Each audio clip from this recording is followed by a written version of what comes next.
Let's go to the West Coast now. Been excited about this for a couple of days.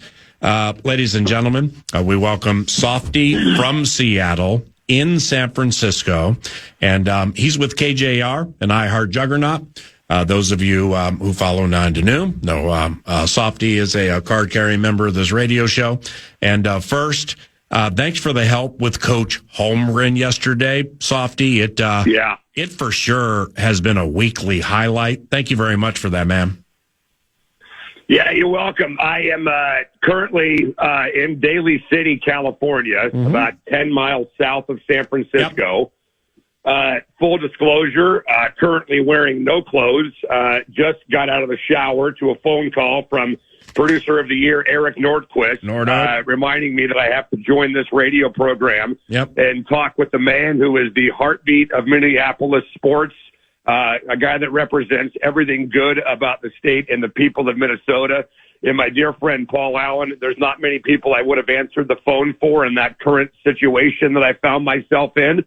Also running behind. We need to get out of here in a few minutes to get in a car and drive the hour to San Jose for the Seahawks media availability because this is the most absolutely absurd Super Bowl setup I've ever seen in my life. Radio Row, the NFL experience, the NFL fan shop, everything that the fans would like to do and be a part of and have access to is in San Francisco, while everything else the media needs to be a part of, especially for those that travel with the Seahawks or the Patriots, is an hour away in San Jose and in Santa Clara. So I know you feel terrible for me in this predicament that I'm in, but that is the current situation that I'm dealing with right now. Okay, well, if you're in Daly City, then that, because I was a racetrack announcer in the San Francisco area for 5.5 years.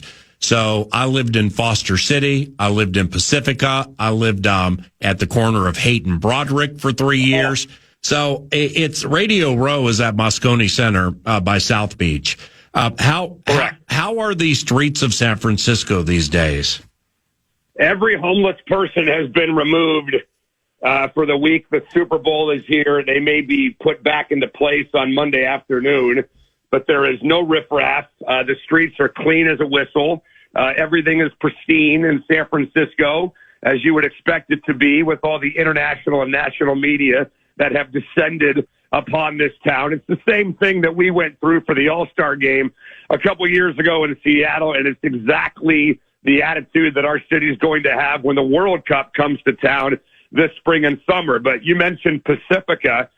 Dick Payne and I drove a few minutes to Muscle Rock Beach. You know where that is in Pacifica, California. Yes. A couple days ago, enjoyed ourselves a nice little walk along the Pacific Ocean, and frankly, it's a beautiful town. And the fact that you actually left Pacifica for Minneapolis, Minnesota, I don't understand that. One of the pristine, beautiful spots that this country has to offer, and you decided willingly to leave that place to go to Minneapolis, Minnesota. You're going to have to explain that to me one day. Are you familiar with, we're close to the same age, but are you familiar with an old school band called, not the Delphonics, they did a song called Rockaway Beach. And that's where that's where I lived in Pacifica. And so if you're going to go to Pacifica and you want to go to the Ramones, that's who it was, the Ramones. Right. If you want to, Rockaway Beach is terrific. The way it's one of those bits that you see when they like cut away from games or come back with waves crashing on rocks and things like that. So, the beach situation in the San Francisco area, including Stinson Beach by the Golden Gate Bridge, beach situation there ain't great, right? No, it's really not. And you know what? I mean, the traffic is also not great either, Paul, as you know. I mean, yesterday, first of all, they've got streets closed down all over town, really for no apparent reason. You know, maybe they're just giving themselves a couple practice runs to see how angry people get in the next couple of days before the dignitaries move in and the fans move in. There's not a lot of fans here yet, not a lot of Seahawks fans, Patriot fans here yet. Most Seahawks fans are going to be coming down probably tomorrow or Friday. You know, look, it's an hour and 45-minute flight from Seattle, Paul, as you know, so it's very easy for fans to get down here from Seattle. It's the closest Super Bowl you could find to Seattle. You got 3 airports, Oakland, San Jose, San Francisco, plenty of places to stay. Hotels and airfare has not been the problem for fans. The problem for fans has been the ticket prices, right? I mean, it's, $4,000 face value for decent seats to get in the door. Heck, I remember looking at my tickets from Super Bowl 40 20 years ago at Ford Field. They were $600 for 50-yard line seats, and that was face value. And now my tickets that I've got, I'll just tell you where I'm sitting. It's right below the suite section and the club section at Levi Stadium. So I believe the west side of the stadium in the corner, about 30 rows up on the end line, and they're $4,500 face. That's face, Paul, to get in. I mean, look, I'm appreciative of the financial situation that I'm in. I'm not in your tax bracket, but $4,500 to get in the door for a freaking football game. And the wife's coming down, so I'm dropping $9,000 for 2 tickets is absurd. This is the way this thing is going. It's becoming a rich man's event, and it's going to get even worse as the years go by. Maybe it's the new sport of kings. And with so you were at that Seahawks Steelers Super Bowl at Ford Field, correct? Correct. With Antoine Randall, the former IU Hoosier, as a receiver throwing a pass to Hines Ward for a touchdown. You were there? I was there. I was there in New York for 48 when the Seahawks finally claimed their Lombardi. Yeah. I was there in Glendale, Arizona when Malcolm Butler picked off Russell Wilson. That's nice. And I'm here now for number 4. Little just, I don't know, background. If you care, I'll just tell you that I was there in Arizona with my mom and my dad and my wife, and we were sitting on the 15-yard line about 20 rows up from the field. Everything happens right in front of us. Jermaine Kearse's crazy catch, as you remember, that would have been maybe the greatest catch in Super Bowl history if the Seahawks had won the game. The pick to Malcolm Butler. I remember watching Marshawn Lynch walk off the field immediately after that interception happened, thinking to myself, my God, if the Patriots somehow, some way botch this kneel down and the Seahawks get the ball back, Marshawn's in the locker room. I mean, he's probably taking his pads off already, for crying out loud. So I was there with my dad and my mom. My dad passed away 3 years ago. I never had a chance to watch a championship with my father, and those bastards robbed me of that 11 years ago. So this is very personal, very emotional for me. I know my dad's going to be watching from wherever the heck he is, rooting the Seahawks on this Sunday, but to get some kind of revenge, some kind of retribution. And the worst part of that game, Paul, for us, is that it wasn't just losing the Super Bowl, it was losing back-to-back titles. How often in your life do you think you're going to have a chance to go back-to-back? Yeah. And they took that from us. So I think the Seahawks win Sunday. If they do win Sunday, the countdown to going back-to-back, and that talk is going to resurface again over the entire offseason up in Seattle. How is Twitter going for you with Patriots fans? Fine. I haven't heard from any of them. Good. I don't think Patriot fans really give a damn. This is old hat for them. They've been here before, right? I mean, this is like blah, whatever, meh. The best. This is not anything of note in New England. I mean, this is nothing new for them. I hear way more from random Toronto Blue Jay fans and random Oregon Duck fans and sometimes random Gonzaga fans than I do Patriot fans. So I don't know. Maybe I should mix it up. Maybe I should poke the bear a little bit and see if I can wake these people up and get a little bit of a rise out of them. But so far it's been crickets, Paul, from Boston. Softy, the best, KJR Radio in Seattle, part of the iHeart family. His radio show's a juggernaut. He's an elite Vox. So Seattle 4.5, 5-point favorites in this bad boy. Is Darnold still a sweat to drop the ball and lose it or throw it away at the worst time, or is all of that officially behind him? Yeah, Paul, here's the thing, man. The guy had 14 interceptions on the season. He had 6 fumbles. He had 20 turnovers. 6 of those interceptions of the 14 came over 8 consecutive quarters in the middle of the year against the Rams in Arizona. All right? The guy lost his mind. Come on. The guy lost his mind for 8 quarters of football, and all of a sudden this guy is looked at as a turnover machine, which I think is ridiculous. I mean, stuff happens. Might he throw a pick in the game? That's so crazy. On Sunday? Absolutely. Is that because Sam Darnold is a turnover machine and he's prone to mistakes, or is it because Mike Vrabel's got a great defense, man? I mean, the guy just can't escape this, for crying out loud. It's ridiculous. Point. Well, you know what? It's interesting you laid it out that way, Softy, because when he was here in 2024, all right, and he was an MVP candidate at certain facets of the season. He had 8-ish quarters, middle-ish of the season at Jacksonville and at Tennessee, where the Vikings won both games, both incredibly low-scoring games, where you're exactly the way you put it. He just went out of body, lost his mind. It didn't look like anything in the previous X amount or what we saw after. There were just like 8 quarters in the middle where you're like, where did that come from? It sounds like it happened that way in Seattle, and he pushed through it.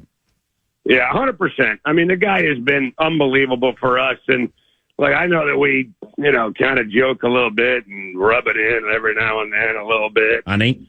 I've told you before, I think it sucks for Viking fans watching this guy in the Super Bowl. Yeah. I mean, imagine being a Jet fan, for God's sakes, right? Like my buddy Jason Smith, who does the late night show on Fox. Yeah. Jet fan, it hates the Patriots, obviously, but he's got to choose. Does he root for his mortal enemy in New England, or does he root for Sam Darnold, who he was hoping 5-6 years ago would have been doing this for the Jets, and now he's doing it for the Seahawks after doing it for the Vikings a year ago. So it can be worse, but he's such a fantastic kid. I mean, you Paul, you knew that in the year he was there about what a great guy Sam Darnold is, phenomenal teammate, doesn't ever say the wrong thing.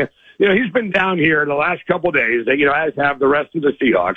And Sam Darnold and Mike McDonald are getting inundated with questions about the interception from 11 years ago, which they had nothing to do with, right? And that's going to happen when you invite, thousands of members of the national, international media to an event. You're going to get a narrative. You're going to get an angle. And the angle a lot of them have played up is that Malcolm Butler pick 11 years ago. Darnold was asked yesterday, how would he handle that situation? McDonald was asked how he would handle that situation. Sam gave a great answer. He kind of broke it down and said, well, what's the situation? How many timeouts do we have? Blah, blah, blah. And McDonald finally, he doesn't show a lot of emotion, Paul. And yesterday he actually said, you know what, guys, I'm kind of getting sick and tired of answering that question, right? And so he's ready to move on. This whole freaking team, this whole fan base is ready to move on from that play 11 years ago. Yeah. And if I had my druthers, I would want Drake May to drop back to pass and get picked off by Devin Witherspoon on a slant route. And I want the Patriot fans to feel what I felt 11 years ago. I want them to know the pain that I know in my heart from 11 years ago. Let's see how they deal with that. All right, lastly, what do the Patriots do that gives you pause? They play a 6th offensive lineman a lot, and the Seahawks have really had a good time and a good success rate getting home with 4 defensive linemen. They don't blitz a lot, and I'm wondering if they're going to have to in this game, Paul, because of the extra blockers that the Patriots like to put in there to defend or support Drake May. And here's the other thing that freaks me out. Drake May is a big boy. He's 6'4", 225, right? He's not small. You put those guys in 3rd and short situations, and you're asking for trouble with Drake May's legs. I think first down is going to be huge for this defense. Get these guys in 2nd and 8, 2nd and 9, 3rd and 6, 3rd and 7, and force the second-year guy to throw. I don't want to see him be able to use his legs at all in this game. So I'm really curious what they do on first down, the Seahawks.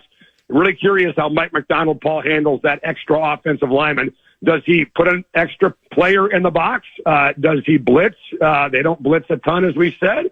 Or does he continue to do what they've done all year long and get home with 4 guys and drop 7 and rely on a secondary that, frankly, has been playing pretty damn good as of late? You, is your wife with you? Is she coming in closer to the game? She'll be here Saturday night, so I've been unsupervised since Sunday, and I'll be unsupervised until Saturday at 10 o'clock. It's a miracle I'm still upright, by the way. Here's a tout, and off the beaten path tout, and it's not far from Daly City, for you and Dick Fain or people with your show or whomever. There's an area of town called Haight-Ashbury, all right? So it's on Haight, all right, Haight Street. It's a restaurant called Cha Cha Cha's, and they make homemade sangria. All right, and you will love it. It's right by Golden Gate Park, which is vast and a beautiful place to hang. So in the Haight, Cha Cha Cha's for the homemade sangria. Okay, I love it. Well, we got reservations tonight at one of my all-time great restaurants, my favorite Italian seafood restaurant of all time, a place called Scoma's. Oh, yeah. It's on the wharf. Al Scoma. It's on the water, and I've been going there for 20 years, and I've been getting the same dish every time I go there for 20 years in a row. So we're going to bang that out tonight. We got reservations at the world-famous Tadit's Grill in San Francisco tomorrow night. After we get off the air, and then by Friday night, I may just be ready to sleep until kickoff at 3:30. So I'll try and sneak in some of that sangria that you're talking about. My brother, you're the best, and enjoy the stay, enjoy the game. Best of luck to your squad. We'll talk soon. Love you, man. Love you, too. Thank you. Softy from Seattle, KJR in the iHeart family. It's 11:22. That was our Steve's Appliances Marathon. That was the marathon segment, courtesy of Steve's Appliances. And stevesappliances.com, President's Day sales on the horizon. But with Steve's, it always is fast delivery, free recycling, and guaranteed low prices. So if you need appliances, consider our friends. I was texting with Brian and Steven Brian and Sarah this morning. It's stevesappliances.com. Mentioned 9 to noon. Asked you to stop by. Minnesotan Bernie Kukar, who was the rep for 2 Super Bowls. He joins 9 to noon around the corner. But first. Yeah, the Fan wants to give you a chance at some bonus bucks with the National Cash Contest. Go to KFAN.com and enter the keyword dollar. You might win some bonus bucks with the keyword dollar at KFAN.com. Joining us now is Bernie Kukar, a Gilbert, Minnesota native, longtime NFL referee, was the rep for 2 Super Bowls. The year the Broncos beat the Dirty Birds, a game after Gary Anderson missed his only kick of the year, and the year Tom Brady beat the Rams as a, cover your ears, Bernie, 14.5-point underdog. Okay. The first Super Bowl win for Brady and Belichick. And here he is, man. I just love Bernie. Always have. Great. Uncle Bernie, great catching up with you yesterday. And, thanks for the very nice messages. Always good hearing from you. Oh, totally my pleasure, Paul. Totally.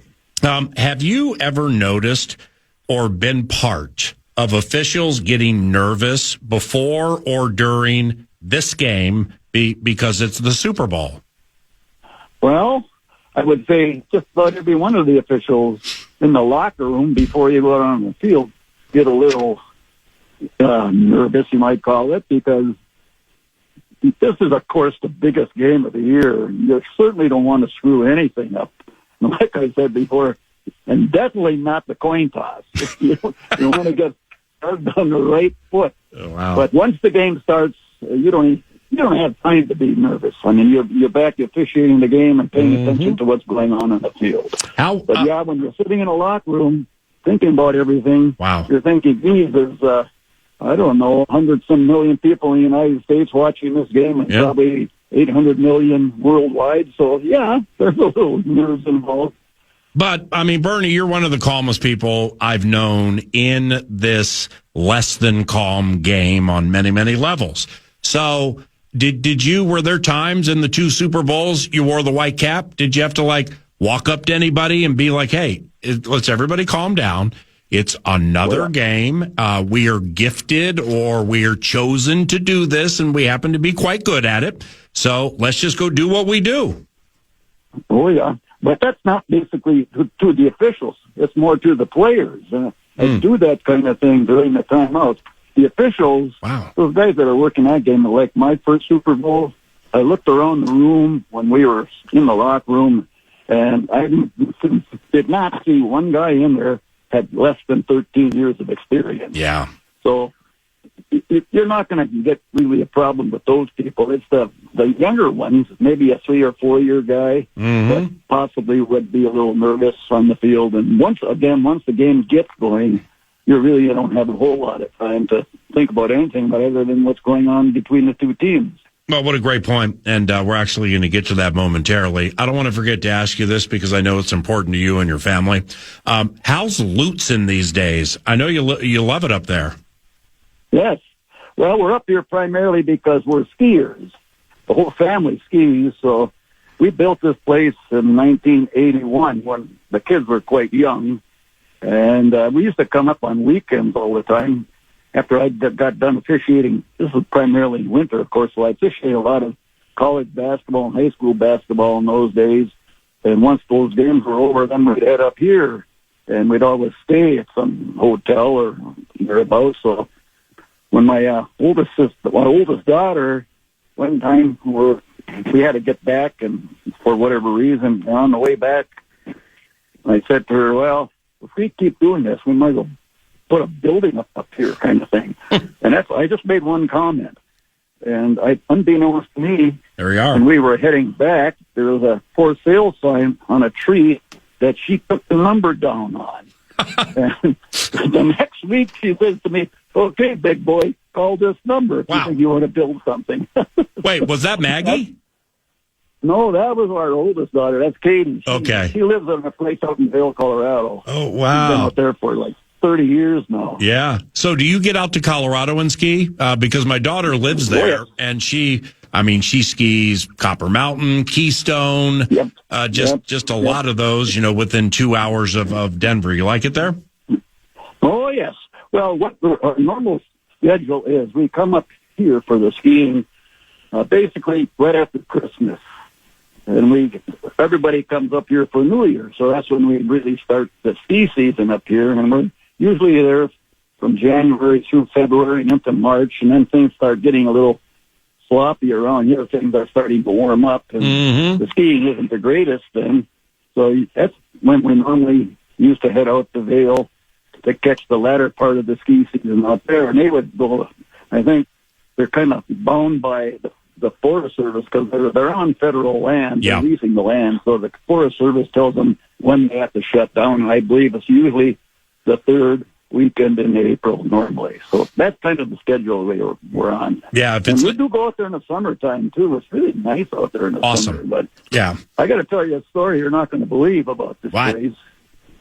What is it? I'd almost have to show you the pictures, but our house is at the base of the mountain. We're in West Vail. And all of a sudden, I get this call from my daughter, and she says, boy, you're not going to believe this one. I said, why? What's going on?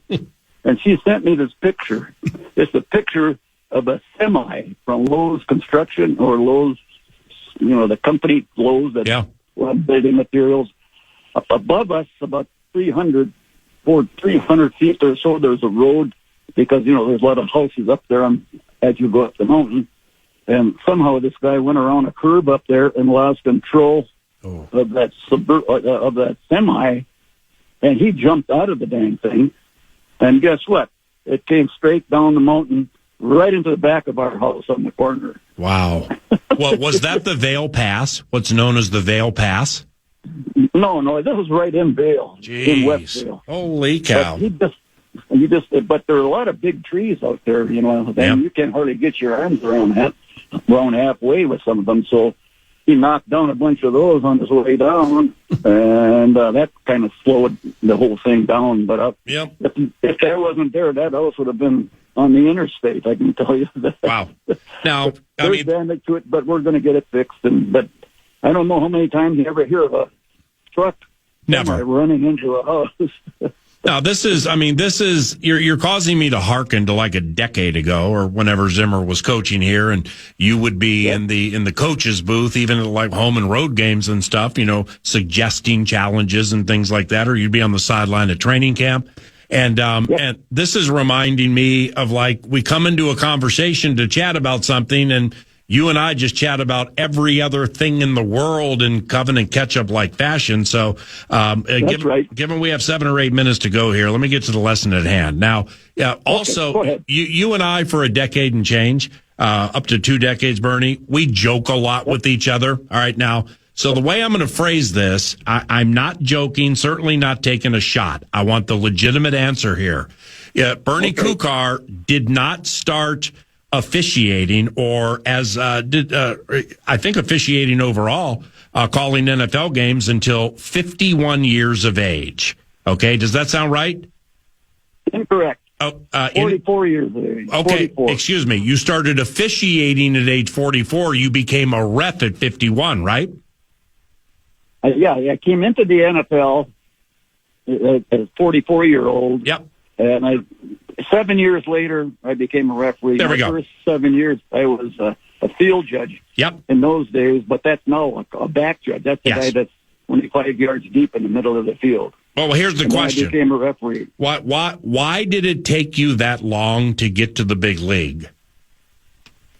Well, I don't know. You have to ask the NFL that question. What they do is they look for officials in the college ranks, of course, and like in the situation when we were in the college ranks, if, for example, if the Vikings were playing on Sunday, this representative from the NFL would come into the Gopher game on Saturday and just watch the officials, basically. And then he would write out a report, and even if somebody didn't apply to the league, if he thought the guy would do a good job in the NFL, he would recommend to them to apply to the league, and he would inform the league to be paying attention to this guy. So that's how a lot of officials move up the ranks. In my case, I went from basically all levels of officiating to get to the NFL. I mean all levels, starting at junior high to high school to junior college to Division III to Division II to Division I to the NFL. That's kind of the stepping stone that I took. Okay. Now, so since you've retired, or say over the last 10, 15-ish years, has the procedure or work to officiate games in the NFL changed since you retired? Because quite honestly, the staffs never have been younger and honestly make far too many mistakes for my and a lot of people's liking.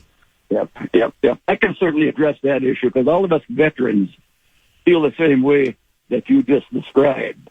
And in our day, if you didn't have at least 10 years of major college experience, they wouldn't even look at you. Yep. But nowadays, some of these guys are getting in with 1 and 2 years, and some of them not even at the major college level. So they've lowered their standards, I believe, and you'd have to ask them the question why they've done that. But some of these guys should not be officiating at that level at this point in their career. Maybe down the road, after they get more experience, yes. But I tell you what, it takes at least 5 years to figure out the NFL game versus the college game. Completely agree. Okay, well, Sean Smith has the Super Bowl. All right, he's the referee for this Super Bowl. Now, off something you said earlier about your staffs when you were the white hat, you were the referee, and you got your officials, and 9, 10, 13 years of experience, 15 to 20, things like that. This is Sean's first Super Bowl, and two others on his crew are making their Super Bowl debuts. So there are many ways to go with that. The way I'm going to go with it, Bernie, is what advice would you give them? The advice I just gave our guys, I don't know what I'd give these younger ones. The advice I'd give our guys is simply this. Remember what you did to get to this game. You don't get to this game unless you're a highly rated official, unless they change their standards these days. But you had to be the number 1 rated official at your position in order to get this assignment. So I would say to them, look, remember what you did to get here. And I always say this right in the locker room before you went on the field. Remember what you did to get here? Do the same damn thing today. And then we go out on the field. So that's the advice. Just work it like it's another game. That's perfect. And yes, it's more important. I also tell them, make sure that any penalties we call, the entire stadium knows what it is. Yeah. Don't call any frivolous stuff that really doesn't have, like if the guy doesn't have a mouthpiece in or stuff like that. Mm-hmm. And just get the big things. Let the players decide the game. We don't want to have to make a decision to decide a game. But you got to go by the rules also, but there's also common sense involved in a lot of this officiating business.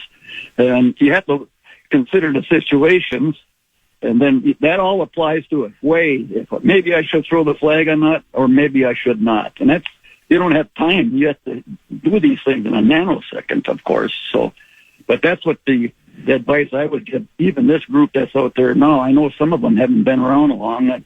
In my day, you couldn't even qualify for the Super Bowl unless you had 5 years in the league. So I'm not sure why they're doing these things. You'd have to ask the league office that question. But I, as a lot of experienced officials say, some of these guys are not ready for this level. And that's kind of what your question was all about.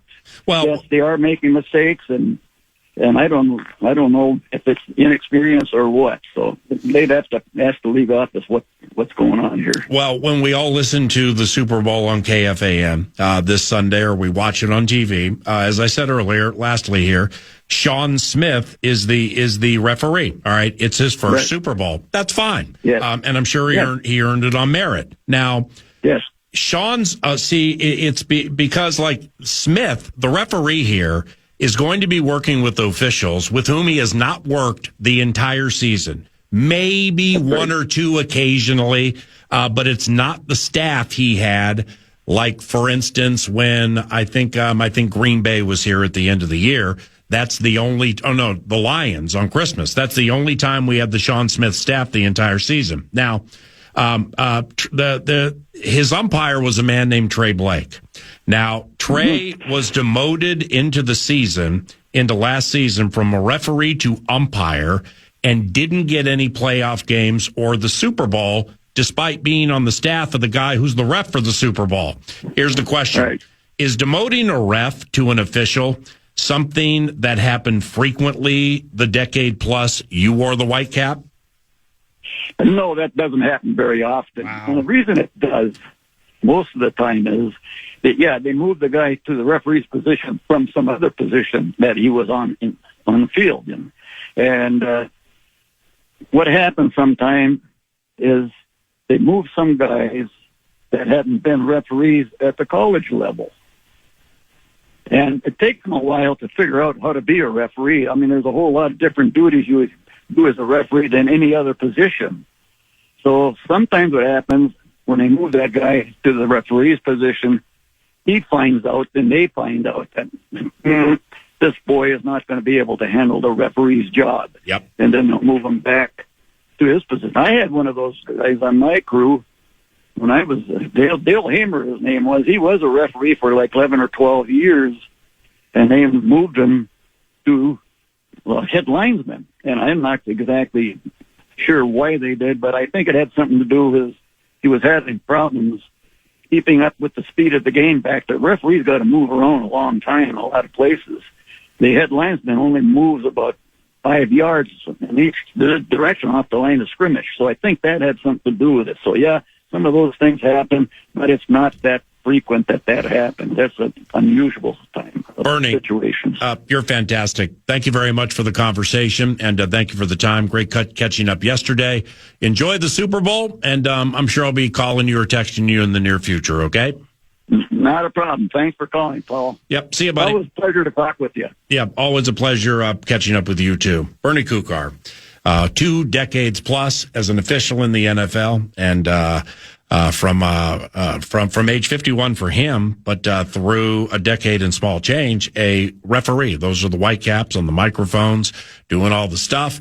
And he had the chance to referee 2 Super Bowls. One of them was Tom Brady and Bill Belichick's first Super Bowl victory with the New England Patriots, 14.5-point underdogs against allegedly the greatest show on turf, until they ran into Captain Cool, and Bernie was the referee for that game. Super cool. Gilbert, Minnesota, go crazy. We will close the show, put a wrap on the show around the corner at FM 100.3 KFA.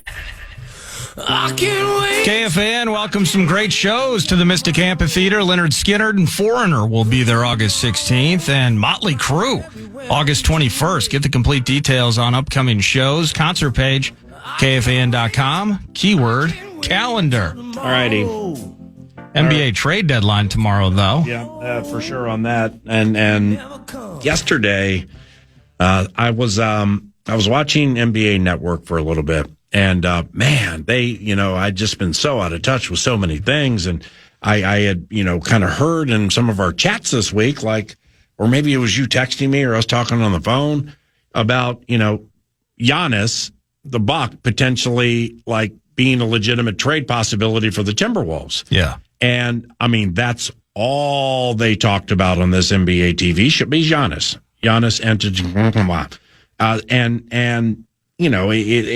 I guess, it's the names they use for their sourcing and everything were the right names. Yeah. Like it's people want to be first and foremost, this is the leading candidate, whatever. Right. And they may know. I'm not into that. I just want to know like who and potentially why and like who would go whatever. I didn't realize that potentially into tomorrow was as significant as it is. Secondly, we know James Harden was traded from the Clippers to the Cavs for Darius Garland. Yep. The Bulls, part of that deal with Mike Conley leaving here.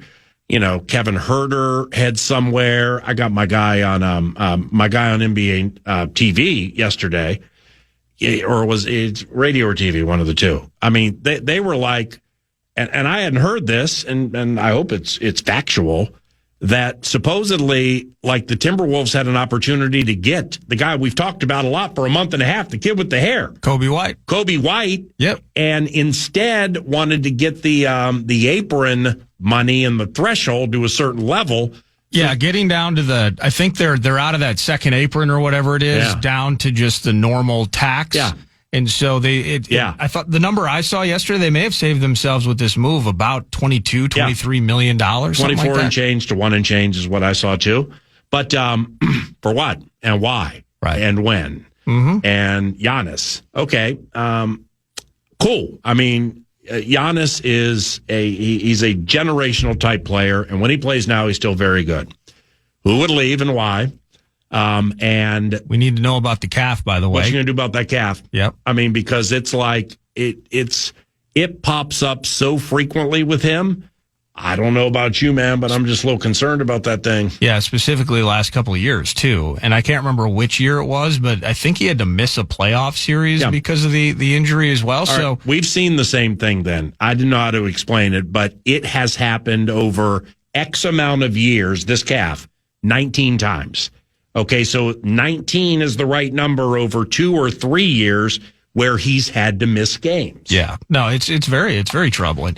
Right now, though, it's just kind of trying to wrap your head around what that package would look like, whatever it is. So, or I mean, in the end, is Kobe still potentially attainable? You know, I mean, moving forward, I mean, they were just juggling money around, right? Like the Bulls are already trying to flip Mike Conley, apparently. But they get Jaden Ivey and, you know, who carry Herder and Saric go to the Pistons. But it's down to Jaden. Are you willing to make the move for Jaden? Yeah. Sounds like Jaden is kind of a gotta have it part of any scenario that includes Giannis. Understood. And then what else? And you start playing the game of Giannis and Rudy on the court together. Ooh, gotta keep Nas around for that. Where are you going to get 3-point shooting from if you were to give up Nas? And so now your front court is 2 guys that can't get you from the perimeter. So all those conversations are taking place. Jaren Jackson, you know, nobody's thinking about Utah right now, but he's now headed to Utah. Jaren Jackson Jr., Vucevic goes to the Boston Celtics. But I think everything feels, and you're right, all the right names. You see Shams reporting, you see our guy locally, Johnny K reporting, Windhorst on ESPN, all the guys, you know. The team that Giannis loves the most, if he's going to move, is Minnesota. Has he said that? That's been the report. Yeah, I saw that too. They like the package and the spot. He's wanted. He's spoken about he would like to play for Ant. Mm-hmm. The other part of this, though, that's interesting, is he's also. I've seen some reporting done. Well, there's still a chance we could just stay in Milwaukee. Is there anything that could happen to just keep you in Milwaukee? Oh, yeah, absolutely. If the lottery or the draft goes the right way and we hit in the lottery or whatever. Yep. All right, man. Well, we will find time to put a focus on that NBA trade deadline tomorrow. Wild in Nashville on KFAN this evening. Indeed. Wolves and Raptors on the dedicated Wolves channel via the free iHeart audio app. No Pirtle, though. And 9 to noon, most likely or assumedly back with you tomorrow when we rise and shine at 9. Nordo's fantastic with the organizing of the show these days. We greatly appreciate that. And we appreciate you for listening. Have a good day. If it's good news or money, leave them out. Podcast today's Paul Allen Show or listen back to previous show and interviews by going to the iHeartRadio app or KFAN.com.